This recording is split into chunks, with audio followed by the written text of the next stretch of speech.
First of all మనం diagnose చేయాల్సింది వీళ్ళకు ఎలాంటి జబ్బుతో వీళ్ళు బాధపడుతున్నారని తెలుసుకుంటే ఆ జబ్బుకు క్రమంగా మనం ట్రీట్మెంట్ అనేది ఇవ్వడం జరుగుతుంది.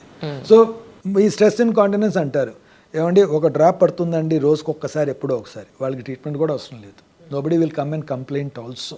పొద్దునే ముఖం కడుక్కున్నప్పుడు ఒక్కసారి వస్తుందండి, వాళ్ళు ఎవరు రారు, కంప్లైంట్ కూడా చేయరు. Suppose there is a leak which is happening. Suppose there's a working lady on a office జరుగుతూ ఉంది, కారిపోతుందంటే she feels very very awkward. Correct. అటువంటి వాళ్ళలో ఎక్సర్సైజులతో స్టార్ట్ చేసి అవసరమైతే కొన్ని మందులు ఇస్తాం, కానీ మందులతో పెద్ద రెస్పాన్స్ రాదు. ఒక్కొక్కసారి కొన్ని సర్జరీలు చేసి ఆ యూరథ్రల్ సపోర్ట్ సిస్టమ్ని కొంచెం రీఇన్ఫోర్స్ చేయడం అనేది జరుగుతుంది. ఉన్న సపోర్ట్కి రీఇన్ఫోర్స్మెంట్గా కొన్ని ఆపరేషన్లు చేస్తాం. దానివల్ల ఈ స్ట్రెస్ ఇన్కాంటినెన్స్ నుంచి మనకు వాళ్ళకి విముక్తి కలిగించే అవకాశం ఉంటుంది. ఇప్పుడు ప్రస్తుతానికి ఉన్న ట్రీట్మెంట్స్ ఏంటి సార్? అంటే most of the time number 1, first of all వాళ్ళు కాన్ఫిడెన్స్ ఇవ్వాలి. వాళ్ళు మోస్ట్ ఆఫ్ ద టైం చెప్పుకునే స్టేజ్ వచ్చేసరికి చాలా మానసికంగా బాధపడుతూ ఉంటారు. అందరూ ఫస్ట్ స్టేజ్లో రారు కదమ్మా.